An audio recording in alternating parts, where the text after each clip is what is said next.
alteridade se dão na intersecção entre a literatura e as artes, sobretudo o cinema, e literatura e outros campos do saber, psicanálise, filosofia e tradução. A Júnia ministra o seminário Cinema e Literatura no Pós-Lit. Atuou como produtora de televisão e vídeo e no campo de jornalismo, em jornais e revistas. Coordena o núcleo Tela A, Telas Eletrônicas, Literaturas e Artes Audiovisuais. Obrigada, Zé. Substituindo o Augusto, que não está aqui conosco. Bom, primeiramente queria dizer que é uma coisa complicada organizar um evento e apresentar nesse mesmo evento, principalmente com os últimos acontecimentos aqui na universidade, a ocupação e, enfim, os muitos problemas pelos quais a gente tem passado e que exigiram muito mais de mim do que eu esperado. Como vocês viram nas outras mesas, nós tentamos integrar sempre os artistas, né, e os agentes culturais com os pesquisadores e os acadêmicos. Então, aqui hoje nós tivemos, né, o Fernando com o cinema e o Jefferson. O Zé Roberto falou como editor e eu e o Mike vamos trazer, então, a academia, a pesquisa, né, um outro olhar. Como o Ciro começou a dizer ontem, nós estabelecemos perguntas para os diferentes grupos, porque nós estamos tentando construir também o nosso conceito, não mas os conceitos de tela nas diferentes artes e nas diferentes narrativas que essas artes possibilitam. Então, eu vou retomar essas questões que eu não tive como ainda fazer um trabalho por escrito como eu gostaria. Ele vai ser feito junto com vocês e enfim, na preparação desse livro que nós vamos fazer também de uma forma conjunta. Então, eu levantei alguns pontos hoje cedo, que eu vou colocar esses pontos para que a gente possa discutir. Então, a primeira pergunta era: o cinema apareceu como uma arte do movimento, mas, por suas grandes criações, ele se tornou uma arte psicológica. Qual é a relação entre a tela e a psique? Pensei coisas como: falando muito simplesmente, a psique pode ser compreendida como estrutura mental ou psíquica de um indivíduo. Pode ser tratada como essência, personificação do princípio de vida. É a base das funções psíquicas, da ação e do comportamento, né? Alguns diriam alma, espírito. Entendo a pergunta, mas não vejo que haja indissociabilidade entre arte do movimento e arte psicológica. Revendo há pouco tempo os primeiros filmes dos irmãos Lumière, os meros registros do cinematógrafo, não vejo como, e aí fala a minha parte de psicóloga, de psicanalista, dissociar completamente o fator psicológico implícito em todo o processo fílmico, seja da parte da criação, seja da parte da recepção. Penso na parte de não apenas do diretor, porque o cinema, essa autoria, ela é compartilhada, mas daqueles que fazem a parte da fotografia, a parte todas as mínimas partes de quem está trabalhando com a vestimenta, enfim. Eu acho que não dá para dissociar o que vem do psicológico com o que vem aí de toda a parte da criação e a parte da recepção, em todos os dois lados. A tela é dispositivo imperial ao devaneio e ao sonho, é um outro problema, em que está emergido o espectador ao assistir um filme. Então, eu acho que também pensando nisso, no processo, quando a gente se senta dentro de um cinema né? E agora eu vou chegar nisso depois na frente do computador ou com o telefone, né? Todos esses suportes, você entra num outro mecanismo. É preciso sonhar para isso. E eu acho que aí esses dois, não existe essa dissociação para mim. Eu acho que esses dois movimentos estão juntos. A segunda pergunta era... Essa pergunta foi demais. Quem criou? A tela cria e projeta mitos, de Platão a Hollywood. Seria isso o ápice da ilusão? Bom, aí eu escrevi um comentário muito rápido. A vida imaginada pelo homem tem uma importância tão grande que desde sempre a sociedade teve que gerenciar seus efeitos. Jogos de todo tipo, né, Felipe, são indispensáveis para a educação e para a diversão, mas possivelmente perigosos para a ordem social. Aí, hoje à tarde, a gente vai conversar com o Felipe sobre os videogames. A literatura e o cinema fazem dessa inquietação uma parte grande de sua tarefa, entre provocação e ironia e jogos subversivos. Então, aí é pensar ilusão e jogo, né? Existe um espaço um pouco perigoso aí. A terceira pergunta constituía-se do seguinte: para o grande público, as imagens substituem o texto para estabelecer as provas de realidade? Como as telas tratam das questões para as quais faltam imagens? Zonas obscuras das sociedades, lugares e tempos longínquos, diferentes estados sociais, estados psicológicos perturbados? Eu pensei muito sobre essa questão. Aliás, vim para cá no carro, refletindo, e a primeira parte dessa questão, eu não sei se ela é uma questão. Para mim, eu já falaria dessa primeira parte de uma forma meio afirmativa. Eu escrevi embaixo: para o grande público, as imagens substituem e funcionam como índice de realidade.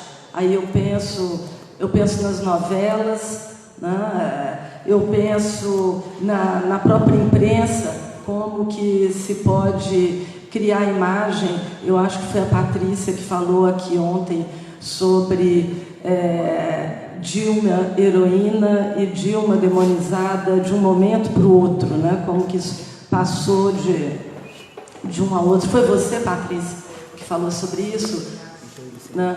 Então, eu fico pensando até nas imagens, nas fotografias, né? Dessa Dilma, como é que elas não apareceram na imprensa, e como que, principalmente as novelas, têm um papel junto ao público muito complexo, e que, de repente, essas imagens funcionam como índice de realidade. Isso tudo para a gente pensar e discutir depois. Não são respostas. A quarta pergunta: a insistência atual sobre a padronização narrativa impediria a emergência de vozes singulares? Essa pergunta vai dialogar com uma outra pergunta. Eu respondi o seguinte: qualquer estabelecimento de padrões ou normas criativas ou imperativas em suas formas, seja para as narrativas fílmicas, seja para as narrativas literárias, nos seus diferentes gêneros, em prosa com romance, teatro, conto, novela, ou em verso com a poesia, inibe, evidentemente, a emergência de vozes singulares. Esse adjetivo singular nos remete a alguma coisa de único, àquilo que é ímpar, especial, o que não coaduna com o estabelecimento de qualquer paradigma de uniformização da produção criativa. A pergunta 5: estariam a literatura e o cinema, nos dias de hoje, condicionados à produção editorial, distribuição comercial e evolução de formatos transmídias? toma conta do meu tempo, hein? Meu tempo é até 10h15. Eu tenho 7 minutos. Aí respondi: o processo de produção literária, hoje, entendendo o processo abarcado pela cadeia criação, circulação, recepção, está submetido, sim, às condições do mercado editorial e à política particular de cada editora. E aí eu pensei assim, traduções de clássicos, literatura nacional, crítica literária, editoras voltadas para a produção acadêmica, como a Ana Blume, outras que trabalham só com literatura infanto-juvenil, com best-sellers, enfim. A aura em torno do autor, né, aí vamos pensar na proposta do Fernando, né, eu posso mudar a frase para o borogodó em torno do autor contemporâneo, é sobretudo parte de uma construção e de uma pesada estratégia de marketing distante da relação ingênua entre autor, obra e seu leitor. A evolução de formatos se impõe. Não é mais possível ignorar os e-books de toda espécie e nem a literatura que circula e que é feita na internet e nas redes sociais. Muito menos seu uso em computadores, tablets e smartphones. Acho que a evolução e a utilização dos formatos transmídias caminham a galope.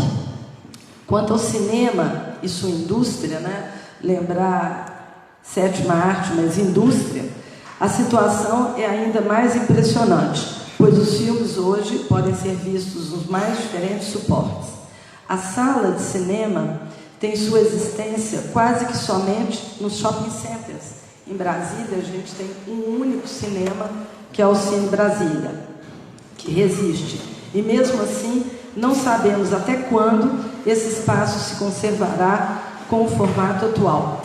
Não acredito que daqui a 15 anos, o que está bem próximo, estaremos ainda em uma sala com fileiras de cadeiras estáticas, sentados diante de apenas uma grande tela. As experiências virtuais já estão mudando essa configuração, o que abrirá para uma comercialização fílmica completamente distinta da existente atualmente. Lembrar que ontem a Ana Arruda falou aqui já dessas experiências em 3D a caminho, enfim, ela voltou recentemente do encontro nos Estados Unidos, no qual ela participou dessas experiências já virtuais com os óculos. Bom, isso para a gente pensar. A sexta questão: quais os efeitos do mercado de edição e distribuição sobre as possibilidades de criação? Eu coloquei essa questão, está ligada à questão 4, que eu já respondi. Para mim, os efeitos de margeamento do processo criativo do autor, seja por número de páginas, tema, questões políticas, necessidades do mercado interno, alcance do mercado externo, traduzibilidade, adaptações para outras formas de arte, meios ou qualquer outro condicionamento que seja, podam, sem dúvida nenhuma, as possibilidades da criação da obra. Bom, a pergunta 7 falava sobre circulação das criações entre os suportes, está atualmente no centro do consumo cultural de massa. Isso significa que a mise-en-scène multimídia torna-se obrigação para a maioria dos conteúdos culturais?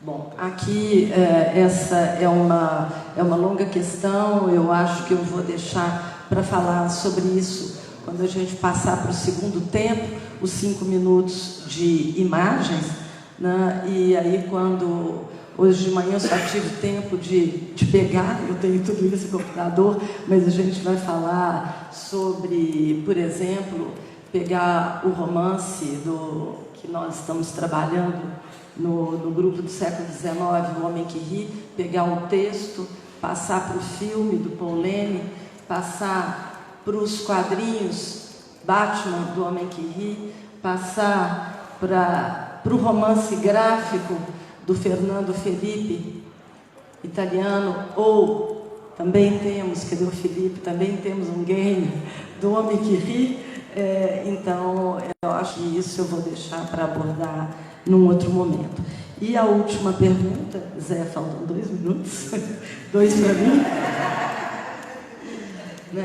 A questão era que foi posta para todo mundo, de todos os grupos, considerando um fenômeno que se iniciou de maneira estática e hoje se apresenta numa convergência de inúmeras possibilidades, como se nomeia, categoriza e como lidamos com esse evento tela. Eu coloquei que ainda não tem essa resposta, que foi por isso que nós fizemos esse encontro com vocês, para isso que nós estamos aqui, para tentar entender a tela, nos 2 grupos ontem, aliás, maravilhosos, quem não estava aqui perdeu, o grupo da performance, das artes urbanas, o pessoal da fotografia, dos quadrinhos, enfim, a gente está tentando construir essa resposta. Sobre o livro, eu comecei uma conversa com o Zé Roberto sobre os e-books, algo que eu quero pensar sobre esse livro, que por si só ele já está dentro de uma tela. Quando a gente abre aqui, isso é o Teatro do Maiorca, a gente já está com esse livro numa tela, num enquadramento, e ele sai do formato papel e entra para esse computador, para esse telefone, e isso é algo que a gente vai conversar mais tarde. Obrigada.